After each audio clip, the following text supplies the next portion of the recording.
Oiê, tudo bem? Eu sou a Kátia. Hoje eu vim aqui para falar sobre ter ou não ter um blog nos dias de hoje. É muito engraçado porque está acontecendo uma sequência curiosa sobre isso. O meu blog de costura e manualidades, ele completou 8 anos em março. E aí eu fiz uma festa pelo Zoom e foi super gostoso.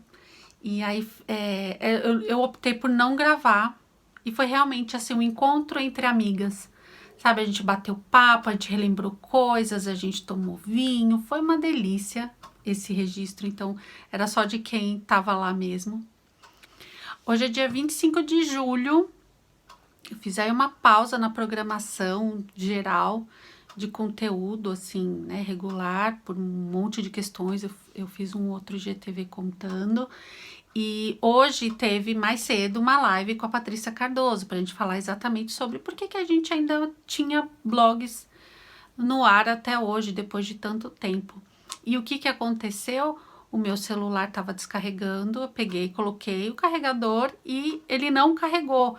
Então o celular descarregou, encerrou a live, eu sem conseguir dar um tchau direito para as pessoas e a live não ficou gravada. Então, mesma coisa, quem participou da live participou. Apesar que eu e Paty vamos produzir aí um conteúdo juntas para compartilhar com todo mundo. Nós aqui amantes dos blogs, né? E por que eu tô falando dessa ferramenta em pleno 2021, né?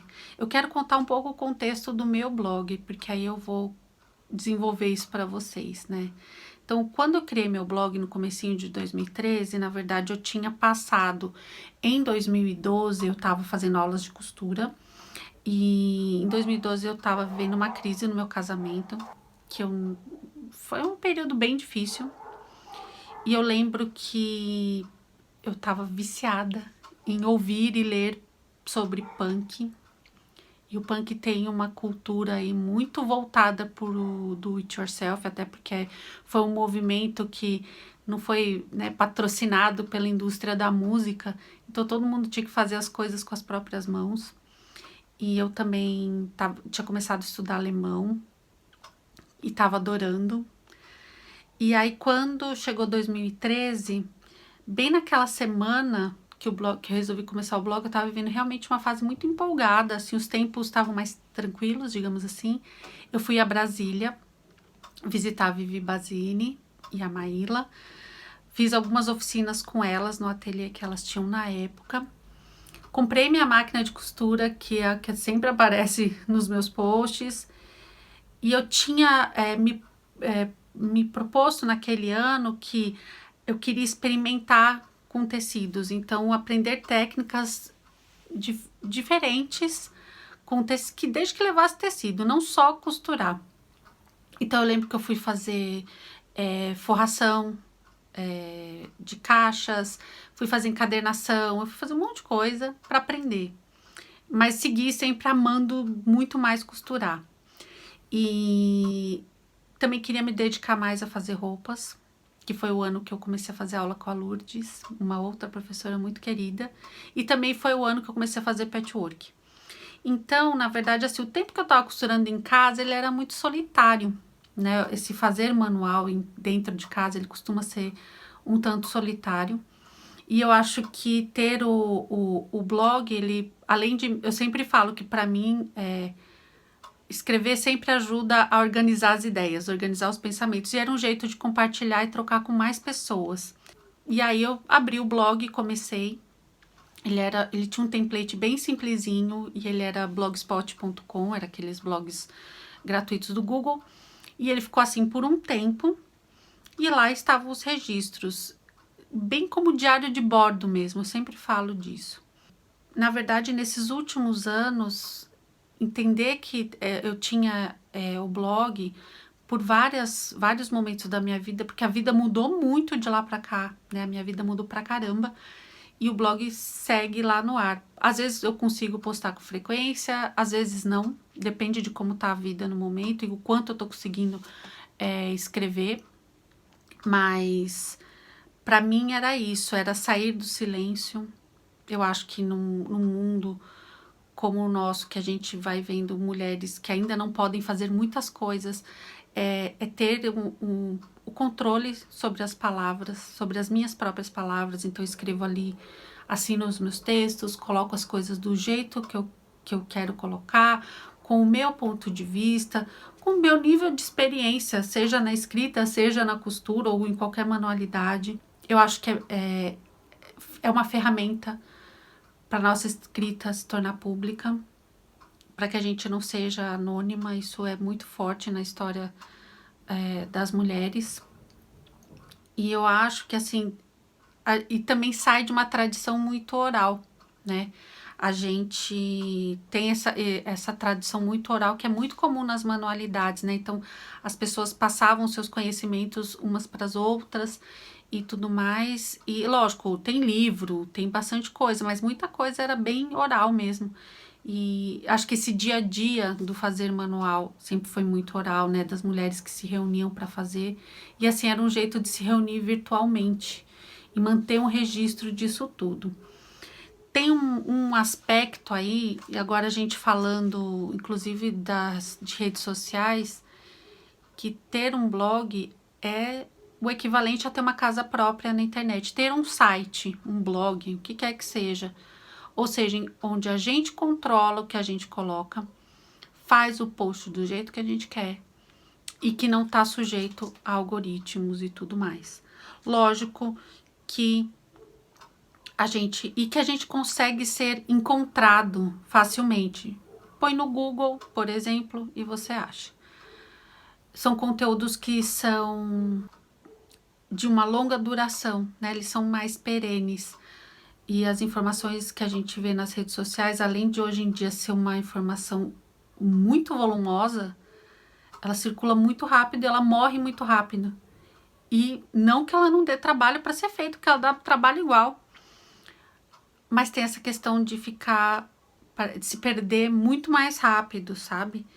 E para mim, eu acho que o blog foi também um instrumento de lidar com uma certa prisão pessoal que eu vivia.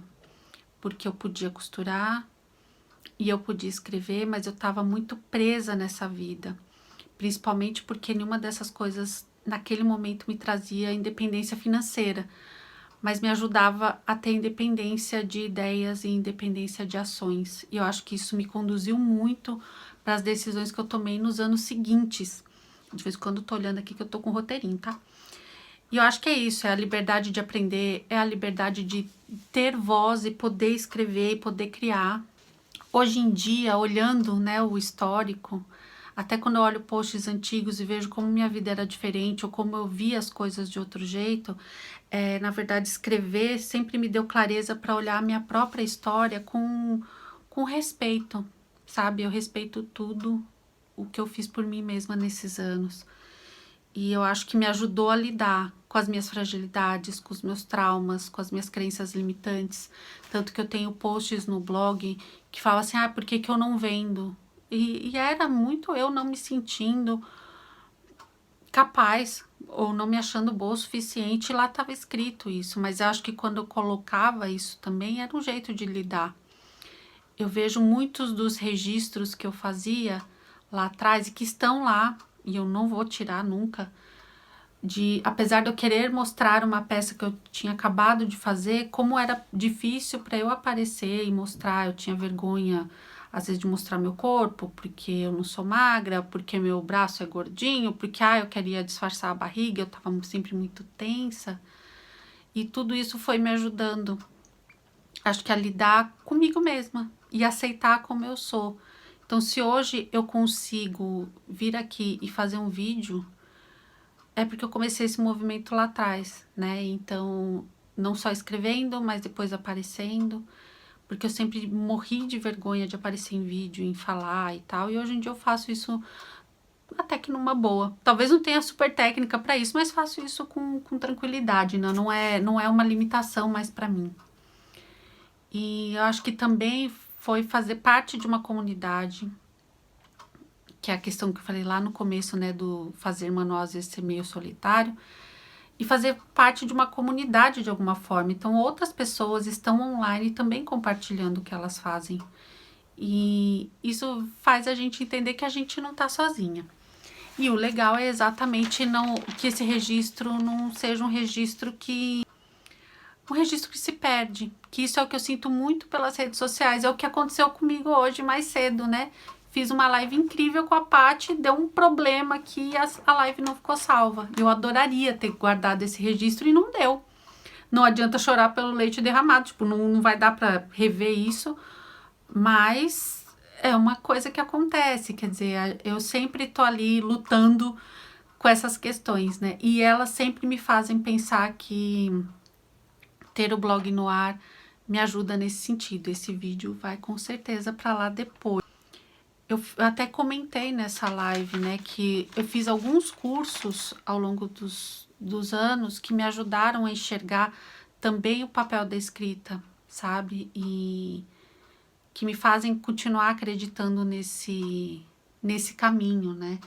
Então, o fazer manual, isso eu aprendi até nesses cursos, o fazer manual ele ficou muito confinado ao ambiente doméstico, geralmente não tinha nenhum valor, não gerava nenhum valor financeiro, e isso fazia com que as mulheres ficassem confinadas em casa fazendo, tanto que muita gente, acho que teve até quase que aversão a esse tipo de coisa, porque remetia a isso, né, de uma arte que não tinha valor. E de artes, né, manuais que não tinham valor. E aí, eu acho que isso tudo também ajuda a gente. A gente está vivendo um momento em que estamos todas saindo desse silêncio. Seja porque a gente está compartilhando o nosso fazer manual, seja porque a gente assume esse fazer manual como nosso trabalho, né? No meu caso, eu dou aulas de costura, né? Então, né, um processo que lá atrás era todo de descoberta e tal, hoje eu dou aula, ele faz parte, né, ele compõe o meu sustento, né, e isso mudou, acho que muito nos últimos anos, e acho que poder escrever sobre essas coisas e sair desse silêncio foi fundamental, né, eu fiz alguns cursos que me ajudaram muito a enxergar isso, né, essa relação das mulheres e o fazer manual, e que para mim acabou também enveredando pelo lado de mulheres que escrevem. Então, para mim tá tudo interligado, né? Então, eu comentei isso hoje na live, que para mim, o assunto roda por várias vertentes e cai sempre na escrita de volta, porque eu passo pelo processo e depois eu quero escrever sobre ele. Então, por isso que o blog tá no ar e porque eu escolho ser assim para que essas informações não se percam. Tanto que em alguns períodos da vida, principalmente quando a vida tá muito complicada, eu não consigo escrever, seja porque as ideias não estão fluindo, seja porque tá faltando tempo ou porque eu não tô bem para escrever. E aí, quando eu vou escrever sobre essas coisas tempos depois, eu já vou escrever com outro olhar, né? Um olhar de quem tá olhando para o passado. Então, e eu entendo que tudo bem também, porque como ele não é, então, o meu ganha-pão, ele é algo que está muito presente na minha vida, mas não é, né, manter o meu blog não paga minhas contas. Tem hora que a correria tá tanta que eu não consigo. Mas eu sempre tenho em mente isso, que eu quero resgatar, que eu quero registrar, que eu quero colocar. E eu acho tão importante porque esses registros todos mostram os aprendizados, apresentam ali uma evolução, apresentam os erros, os acertos, as boas escolhas, as não tão boas, as pessoas que eu conheci, os lugares onde eu fui, né? Eu lembro que os posts que eu mais gostava de fazer, e agora eu tô falando no passado porque não dá para viajar, eram posts de viagem, porque eu não conseguia viajar para um lugar e não tentar ver o lado crafty daquele lugar, então eu sempre tinha post na volta. E eu sinto, nossa, muita saudade. Quando isso for possível, com certeza eu vou fazer de novo. E por isso eu tenho celebrado tanto nos últimos tempos, né? Porque eu quero que sejam informações que não vão se perder. E lógico, acho que a audiência mudou muito, né? Mas eu acho que ainda é válido, né? A gente fica lá com o registro que é perene. Então eu recomendo muito para quem quiser também escrever, para ter um registro. Se você achar que ninguém vai ler, tudo. Na verdade, até hoje eu escrevo com esse sentimento. Se ninguém ler o que eu estiver escrevendo, ao menos ele serve como registro para mim, sabe? E isso me tranquiliza totalmente, é o meu registro. Se outras pessoas lerem e eu puder ajudar, inclusive outras pessoas com esse registro, ótimo, vou ficar muito feliz. Mas no mínimo o registro está feito. Muita gente antes de mim não pôde registrar. E ainda tem muita gente que não pode registrar, né? Vamos lembrar que eu tô aqui num lugar de privilégio. Para falar que eu posso escrever, eu sei escrever, eu posso escrever, eu tenho acesso à internet e por aí vai. Mas já que eu tenho isso, eu tô usando e eu espero que isso se estenda para mais pessoas, né? Então, por isso eu nunca deixei de escrever e espero sempre voltar. Então, sempre que eu parar, eu sei que uma hora eu vou voltar, né? E eu acho que exatamente esse movimento que eu tô fazendo agora é exatamente de retorno, mais uma vez. Acho que sempre é possível retornar. E é isso, aguardem novos conteúdos que vão surgir, tanto no blog quanto outras coisas que eu vou colocar aqui adiante. E muito obrigada e um beijo. Tchau!